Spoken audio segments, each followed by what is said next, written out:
마지막 절까지 봉독합니다. 시편 84편 1절에서 12절까지입니다. 만군의 여호와여, 주의 장막이 어찌 그리 사랑스러운지요. 내 영혼이 여호와의 궁정을 사모하여 새약하며 내 마음과 육체가 살아계신 하나님께 부르짖나이다. 나의 왕 나의 하나님, 만군의 여호와여, 주의 제단에서 참새도 제집을 얻고 제비도 새끼들 보금자리를 얻을나이다. 주의 집에 사는 자들은 복이 있나니 그들이 항상 주를 찬송하리이다 쓰였다.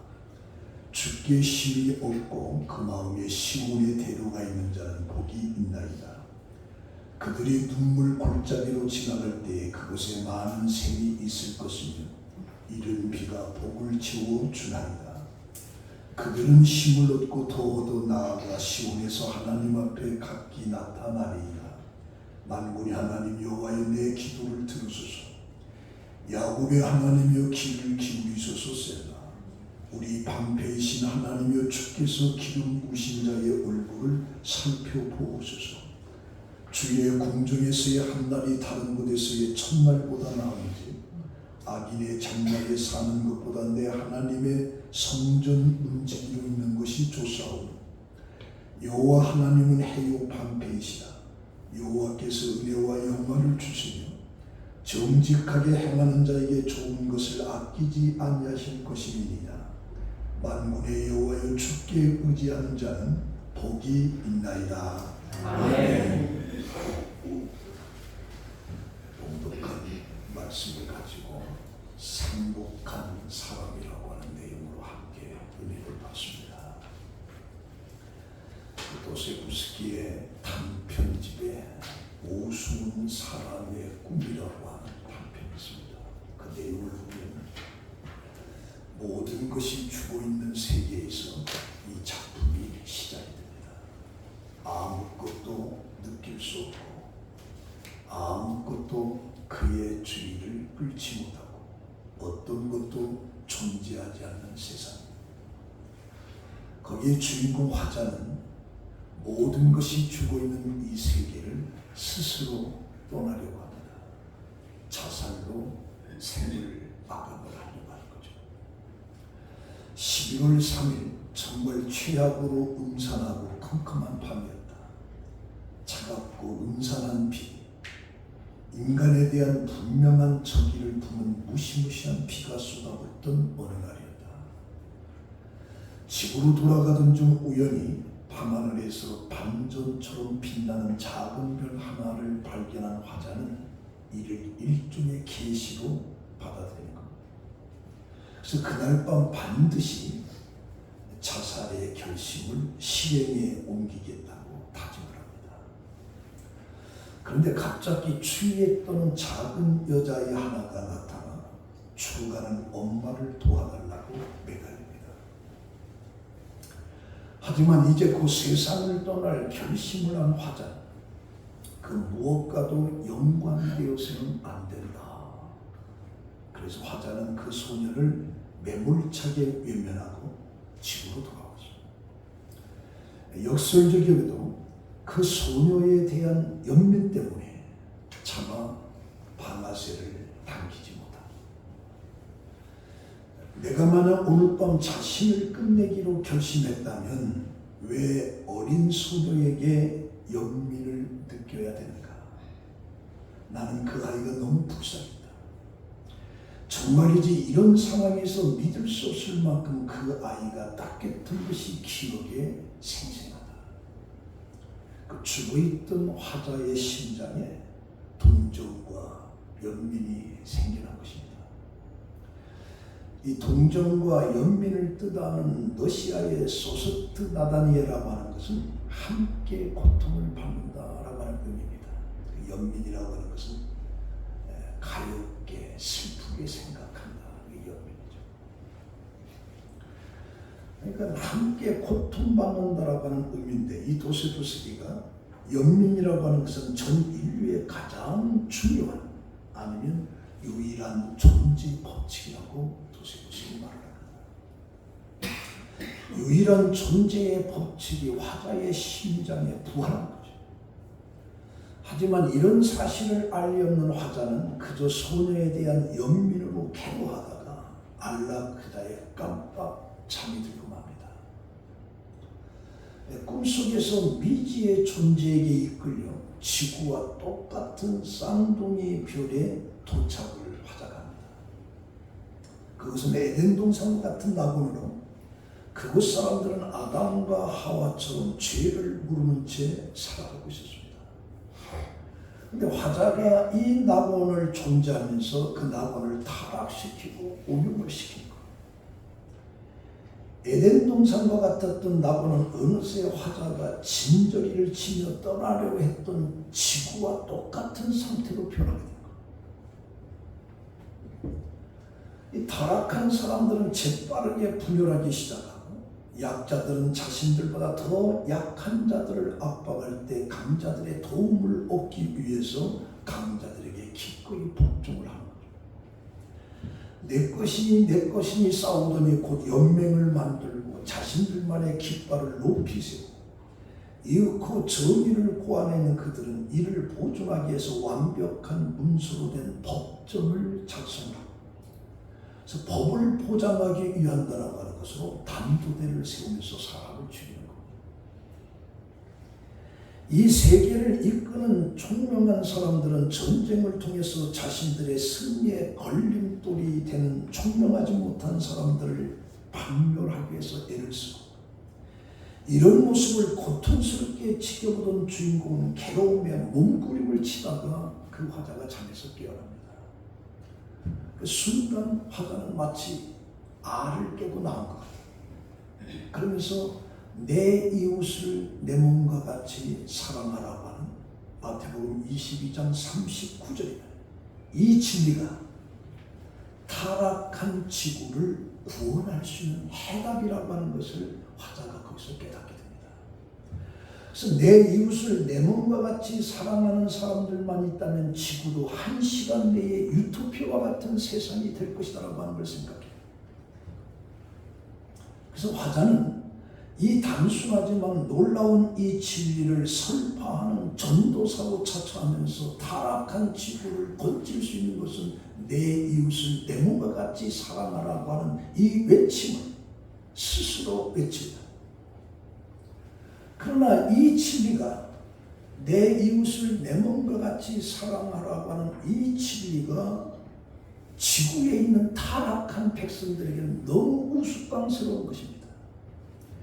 내 이웃이라고 하는 것은 완벽한 타자이지 경쟁자일 뿐 이 지구인의 시선에 있어서 이 화자가 내 이웃을 내 몸과 같이 사랑하라고 하는 이 말씀이 타락한 지구를 건질 수 있다라고 하는 그 말 자체를 우습게 여겨버리는 미친 사람으로 보이는 그러면서 이 내용이 맞춰지게 된 겁니다. 여기서 우리는 연민이라고 하는 함께 고통을 당한다. 저는 이것을 하나님과 우리 사이의 관계 속에서 한번 찾아보는데요. 모세가 죽기 전에 이스라엘을 두고 너는 행복한 사람이라고 부릅니다. 이는 이스라엘이 하나님의 크신 축복을 받은 민족임을 의미하는데 사실 외형적으로 보면 행복자라고 불리울 만큼 큰 축복을 받았다고는 볼 수가 없습니다. 왜냐하면 이스라엘이 하나님께 받은 길앗 땅은 젖과 꿀이 흐르는 땅이라고 하기에는 사실 가보면 너무 메마른 건조한 땅입니다. 뿐만 아니라 면적도 그다지 넓지 않고 이스라엘 백성들이 살기에는 비좁은 땅이에요.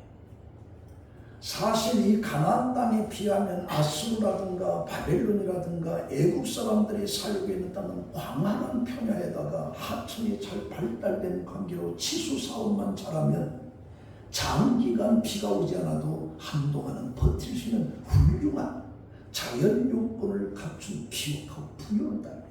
거기에 비하면 이스라엘의 젖과 꿀이 흐르는 땅이라면 비교할 수가 없습니다. 그런데 그런데 사실 이스라엘이 받은 축복은 다른 민족이 받은 것에 비하면 나을 것이 하나도 없습니다. 그런데도 모세가 이스라엘을 행복한 자라고 불러지는 그 이유는 뭐냐?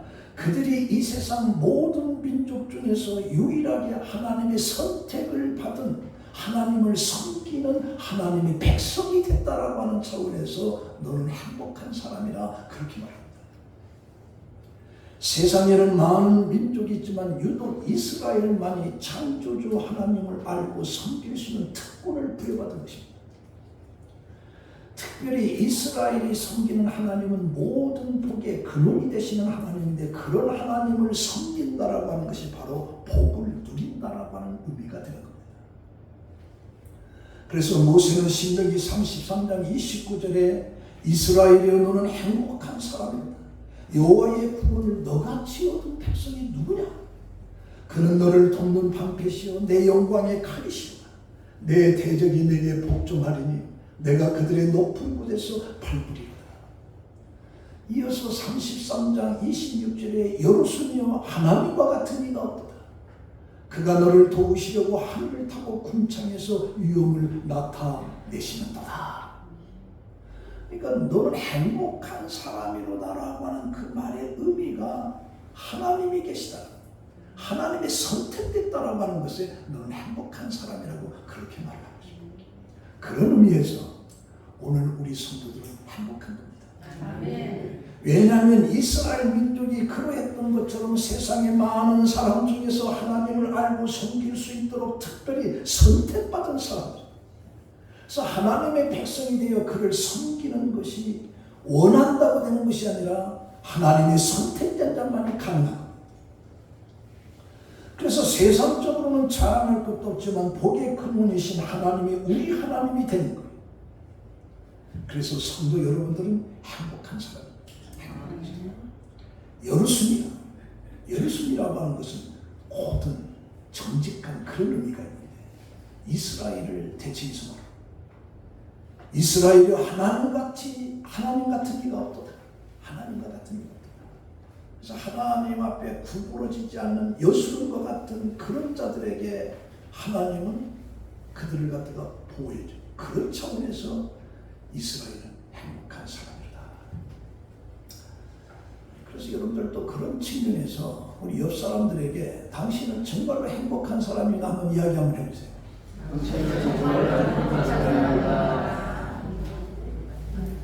근데 이 행복하다라고 하는 말이 오늘 봉독한 시편 84편에 와서는 복 있는 사람이라고 표현합니다. 그래서 이 시는 1절에 하나님을 만군의 여호와로 부르며 여호와의 장막인 성전에 대한 깊은 애정을 고백하면서 주의 장막이 어찌 그리 사랑스러운지, 사랑스럽게 보인다는 것이 아니라 시인은 참으로 사랑한다라고 하는 표현을 쓰고 있습니다. 그래서 2절에 성전에 대한 시인이 간절한 열망으로 연결이 되는데, 시인은 성전에 나아갈 수 없는 상황에서 내 영혼이 여호와의 궁정을 사모하여 새약하니 내 마음과 육체가 살아계신 하나님께 부르짖나이다. 여기서 이 시인은 영혼이 기전할 정도로 사모한 마음과 육체가 살아계신 하나님께 부르짖는다. 이제 부르짖는다라고 하는 말은 슬픔 속에서 나옵니다. 그러니까 하나님의 성전을 사모하면서도 그곳을 향해서 갈 수 없는 시인의 애틋한 마음을 표현해 주고 있다. 성전의 사모함이 하나님과 교제에 대한 사모함이기에 성전에 대한 그리움이 살아계신 하나님께 대한 탄식으로 자연스럽게 연결시키면서 나오는 거죠. 이걸 보면서 하나님과 교제가 단절된 인생만큼 비참한 인생은 없다. 그래서 우리가 성경의 욥을 보면 욥은 고백하기를 스스로 무덤에 내려가는 자와 같다고 그렇게 표현합니다. 이렇게 말하는 것은 욥이 하루아침에 재산을 다 잊어버리고 자식이 죽고 자기 몸이 병들어 있기 때문에 말하는 게 아니고, 하나님은 침묵하시고 그 고통 속에서 부르짖는 야곱의 기도에 응답되지 않는 이 사실에 하나님과 나와의 단절이 됐다라고 하는 사실에 너무 괴로워서 폭망합니다. 거룩한 이 3절의 시인은 하나님을 나의 왕, 나의 하나님, 만군의 여호와로 부르고 있는데 이 삼중적인 이 고백, 나의 왕, 나의 하나님, 만군의 여호와, 이 고백은 하나님만이 자신의 고통스러운 형편을 회복시킬 수 있다는 하는 믿음 속에서 말하는 겁니다. 그러나 하나님께 자신의 성전을 얼마나 사모하는지, 그 성전 곁에 이 새들이 집을 짓고 사는 그 새들이 더 부럽다. 더 부럽다. 그래서 모세는 이스라엘을 행복한 사람이라고 했는데, 행복한 사람이라고 하는 것은 이 본문 속에 복 있는 사람을 말합니다. 근데 이 84편에 복이 있다라고 하는 말이 3번 나옵니다. 4절, 5절, 12절. 이게 4절에 주의 집에 사는 자는 복이 있나니 그들이 항상 주를 찬송하니, 5절에 주께 힘을 얻고 그 마음에 시온에 태로가 있는 자는 복이 있나니, 또 12절에 만군의 여호와를 의지하는 자는 복이 있나이다. 자, 그럼 여기에서 행복한 사람이 바로 복이 있는 사람인다고 하는데, 이 복이 있는 사람이 이 본문 속에서 말하는 것이 3가지가 나오는데, 첫 번째 주의 집에 사는 자. 그래서 주의 집에 사는 자들은 복이 있다. 그들이 항상 주를 찬송하리라. 다시 말하면 성전에 자유롭게 예배하며 하나님을 찬양하는 자들의 행복을 노래하고 있고, 시인은 그것을 부러워하고 있습니다. 그곳에 들어가 하나님을 섬기고 하나님과 더불어 교제할 수 있는 자들이 안식일이나 절기 때, 그리고 더 나아갈 때, 원할 때마다 하나님의 성전을 찾아서 예배할 수 있다라고 하는 그 사실이 이 시는 너무너무 부러운 거예요.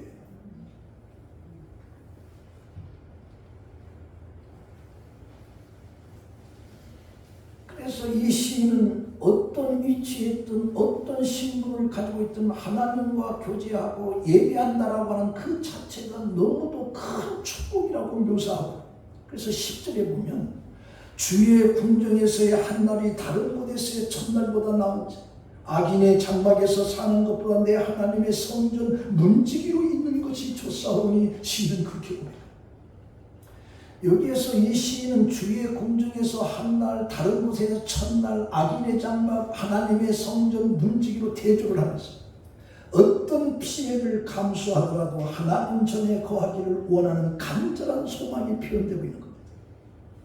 시인은 하루를 살더라도 편안하고 안락한 것보다 문지기와 같은 천한 지체로도 하나님의 궁전에서 하루 사는 게 더 좋다고.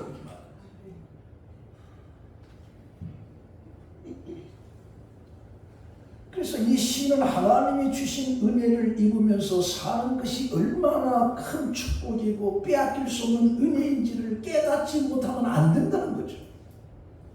하나님의 은혜가 얼마나 크고 고귀한 것인지 이 세상 어떤 것보다도 바꿀 수 없는 가치가 있는 것을 성도들은 알고 인식하고 고백을 해요.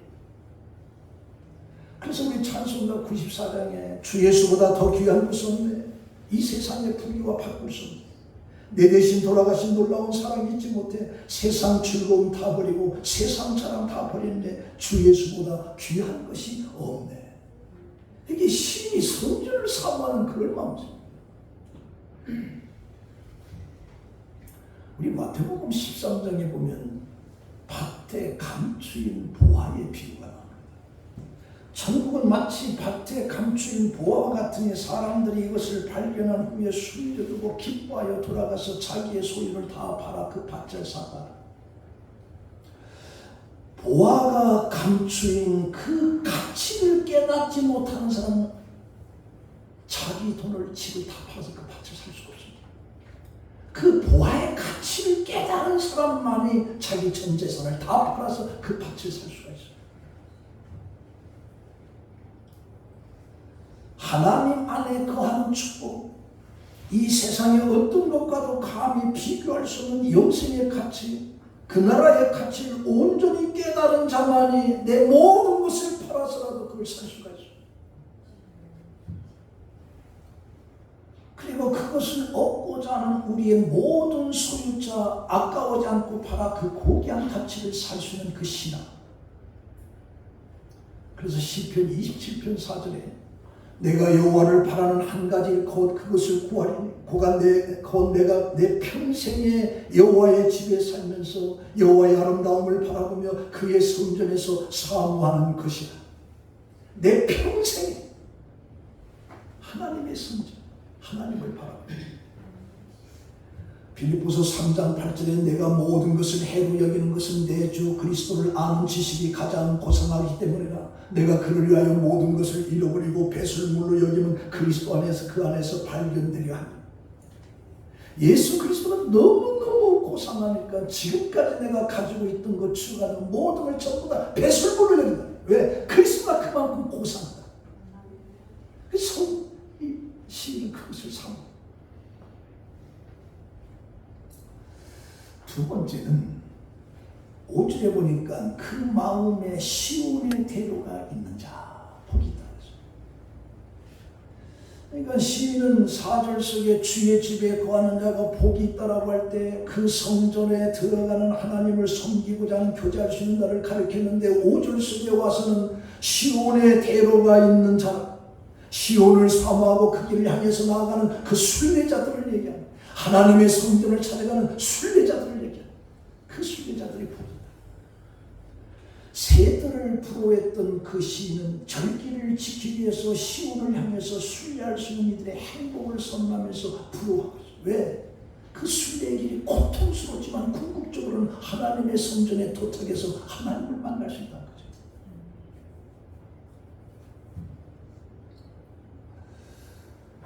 그런데 하나님과 교제하기 위해서 순례의 길을 떠나지만 그 길은 쉬운 길이 아니다. 그래서 6절에 보면 눈물의 골짜기라고 해요. 눈물의 골짜기. 이 순례길이라고 하는 것은 이스라엘 민족에게는 세 가지 절기가 있습니다. 6월절, 77절, 장막절, 3대 절기. 성인들은 그때 예루살렘을 가야 돼요. 그래서 예루살렘 안에 살고 있는 사람들은 언제든지 갈 수 있지만 저 멀리 떨어진 사람들은 그 순례길, 예루살렘은 그 절기를 지키기 위해서 예루살렘을 찾아가는 그 길이 눈물의 골짜기와 같다. 눈물의 골짜기. 그래서 눈물의 골짜기로 지나갈 때 그곳에 많은 샘이 있을 것이며 이른 비가 복을 채워리고. 그러니까 눈물의 골짜기란 거칠고 물이 없는 곳으로 고난과 시련의 장소를 의미하지만 그런 곳을 그럼에도 불구하고 순례의 길을 찾아가는 제자에게 하나님께서는 은혜의 빗줄기를 쏟아주면서 그 길을 형통하게 그래서 예루살렘 성전에 가서 예배를 드릴 수 있도록 그렇게 해주신다. 그러기에 다윗은 시편 23편에 여호와는 나의 목자신 내게 부족함이 없다. 여호와의 생을 쳐다보면 정말 눈물의 골짜기였어요. 험하고 험한 삶을 살았어요.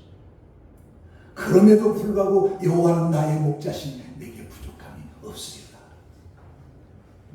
그래서 이 눈물의 골짜기는 모든 순례자에게 목마름과 고통을 주는 메마른 골짜기를 의미하는데, 그러나 이 순례길이 아무리 힘들고 어려워도 그 마음에서 이미 시온으로 향하는 대로가 뚫려있는 사람은 그 길이 험해도 그 순례길을 간다는 겁니다. 간다는 거예요. 그래서 복이다.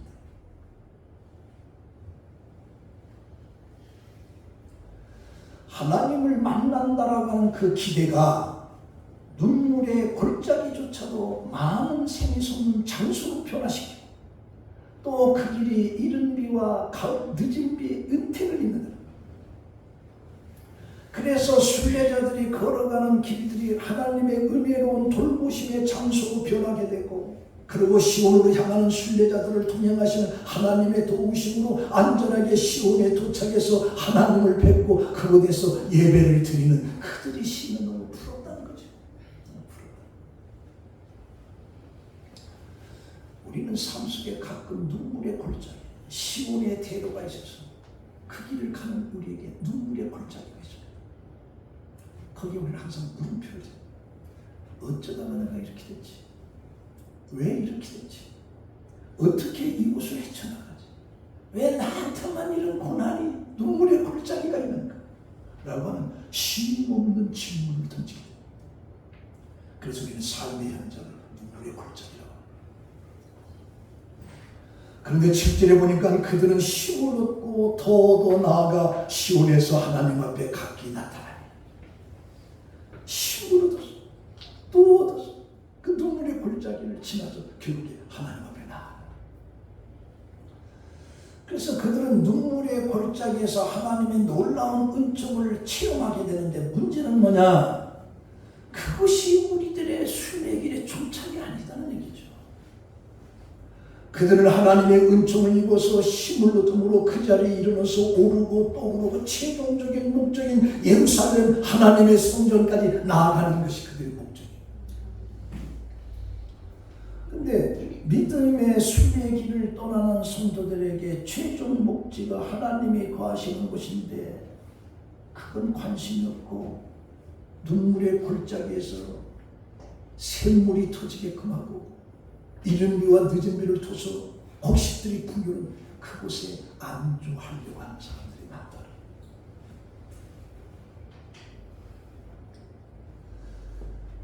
그곳에 만족하다. 그곳에 주저앉아요. 그래서 어떤 사람들은 이 세상에서 많이 얻고 누리는 것을 신앙생활의 궁극적인 목적으로 생각하며 살아가는 사람. 우리의 목적은 그 눈물의 골짜기를 지나서 끝까지 하나님이 계시는 곳인데 가다가 샘물이 터지니까 너무 좋으니까 거기 안주하.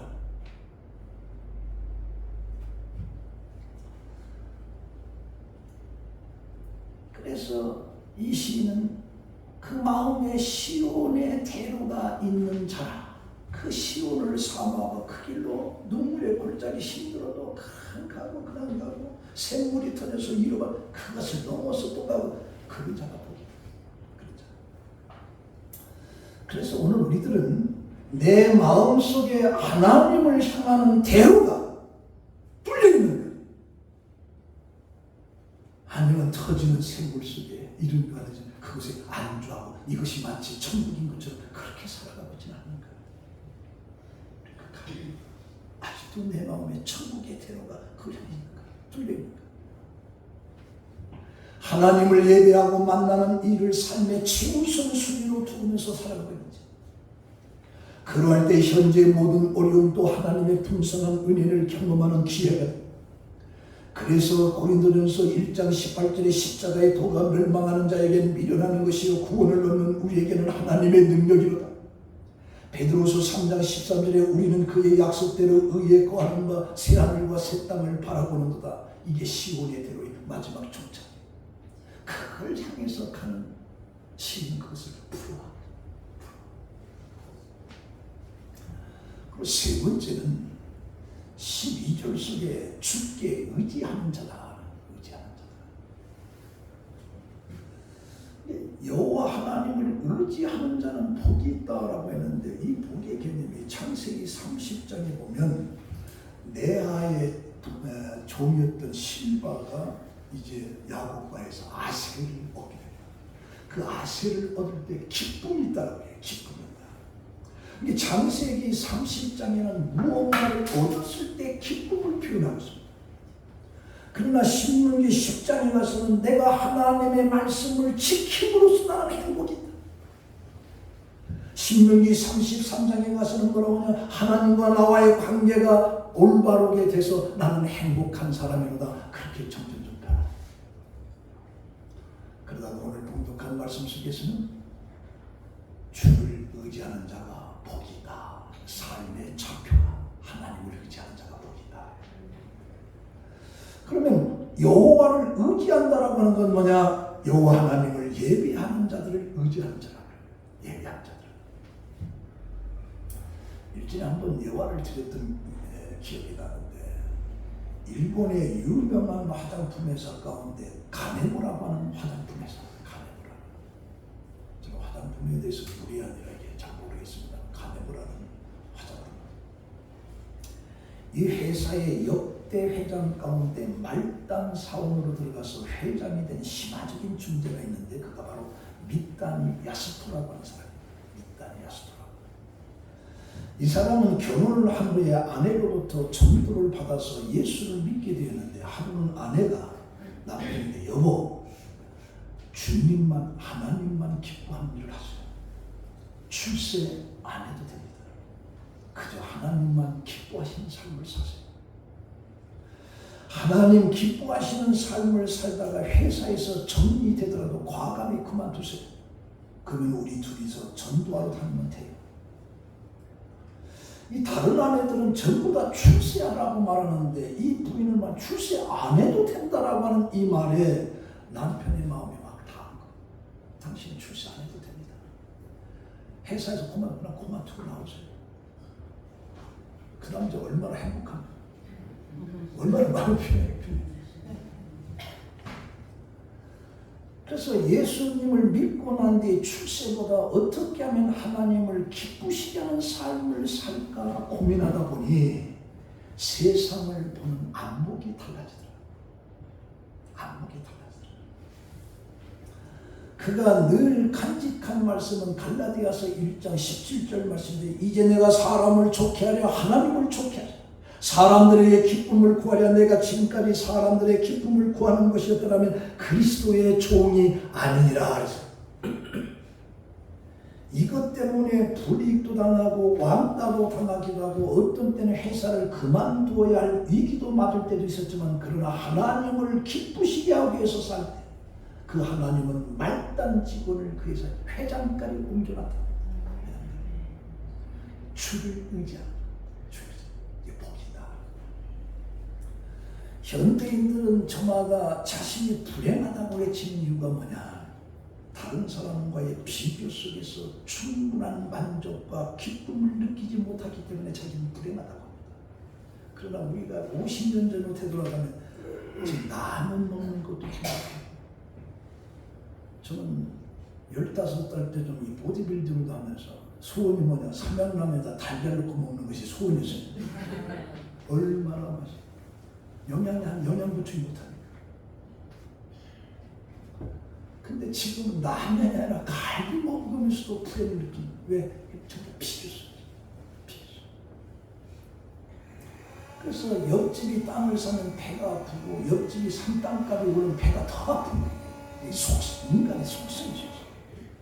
며칠 전에 누가 저한테 전화 와요. 그 서울이 아파트 값이 좀 올라간다면서 그러는 거예요. 그럼 올라가면 무슨 소용이냐고요. 올라가면 어떻고 내려가면 어떻구나 사는 게 하긴 그래요. 근데 사람들은 그게 집값이 올라가면 이게 관심이 거기서 하루 자꾸 나간다고 생각하면 되지. 집값이 올라가면 다른 올라가. 내려가면 다른 내려가. 걱정할 것이 없는 건데 그러나 올라갔다고 기분이 좋다고 내려가면 또 얼굴 인상 쓰고 난리 납니다. 전부 다 비교수. 그래서 우리가 11절에 보니까 여호와 하나님은 해요 방패시라 여호와께서 은혜와 영화를 주시며 정직하게 행하는 자에게 좋은 것을 아끼지 아니하시라. 좋은 것을 아끼지 않는 그 하나님을 의지하는 자는 복이 있다 그렇게 말합니다.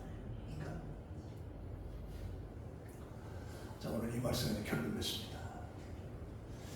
이 시편 가운데 시대와 장소를 불문하고 많은 이들에게 가장 많은 사랑을 받는 시편 바로 84편입니다.